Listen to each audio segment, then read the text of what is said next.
दोस्तों स्वागत है आपका मेरे YouTube चैनल ट्रेंडिंग फैक्ट में। दोस्तों आज मैं आपको बताने जा रही हूँ, एक आंधी ने बदल कर रख दी थी राखी गुलजार की ज़िंदगी।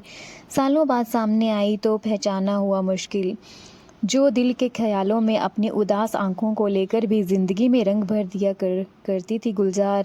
ज़माने की अभिनेत्री राखी गुलजार की शख्सियत 70 के दशक से लेकर 90 के दशक तक पर्दे पर प्रेमिका से मां बनने तक के सफ़र में दर्शकों को अपने कई रूप दिखाए हैं।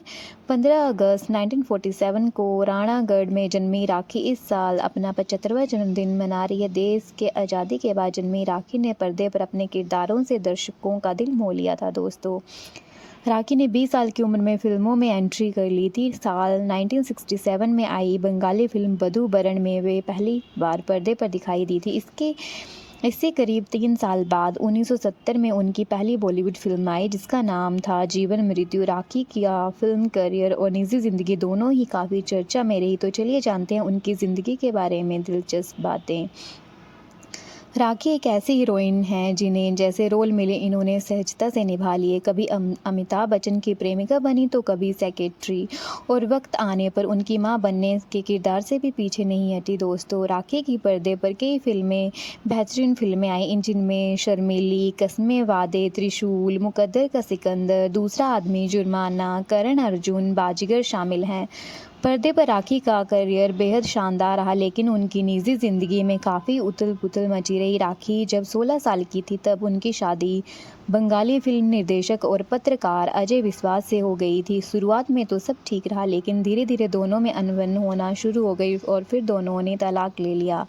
हालांकि अजय के संपर्क में आने के बाद ही राखी का रुझान फिल्मों की और बॉलीवुड की तरफ बढ़ा। बॉलीवुड में आने के बाद राखी की मुलाकात गुलजार से हुई।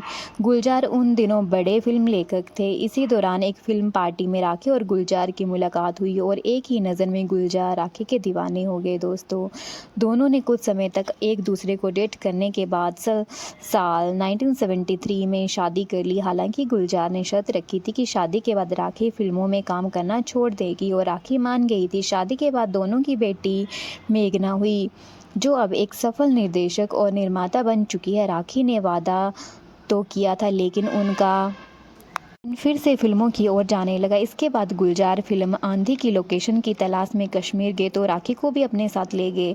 बताते हैं जब फिल्म की पूरी टीम वहां पहुंची तो पार्टी रखी गई। इस पार्टी में अभिनेता संजीव कुमार ज़्यादा शराब पी ली थी और नशे की हालत में उन्होंने सुचित्रा सेन का हाथ पकड़ लिया। गुलजार को ये सब ठीक नहीं लगा तो उन्होंने सुचित्रा को वहां से निकाला और अपने कमरे तक पहुंचाया। हालांकि राखी ने जब ये सब देखा तो उन्होंने गुलजार से सवाल किए और उन्होंने कहा कि अपनी पसंदीदा अभिनेत्री को उसके कमरे तक छोड़कर कैसा लगा। बताते हैं कि गुलजार को राखी की इस बात का काफ़ी ज़्यादा नाराज़ हो गए और गुस्सा आ गया और राखी को से उनकी बहस होने लगी। इसी गहमा-गहमी में गुलजार का हाथ राखी पर उठ गया। इसके बाद गुलजार ने राखी से माफ़ी मांगी, लेकिन ये बातें राखी भुला नहीं पाई। ऐसा भी कहा जाता है कि गुलजार शादी के बाद अलग रहने लगे। हालांकि राखी 2020 में राखी गुलजार और अपने परिवार के साथ होली मनाती नजर आई थी। वहीं उनकी जो तस्वीर सामने आई है उसमें उनका पहचानना मुश्किल लग रहा है। तो दोस्तों उम्मीद करती हूँ आपको मेरी ये वीडियो पसंद आई होगी। अगर आपको मेरी ये वीडियो पसंद आई तो प्लीज़ चैनल को लाइक, शेयर और सब्सक्राइब करना ना भूलें। धन्यवाद दोस्तों।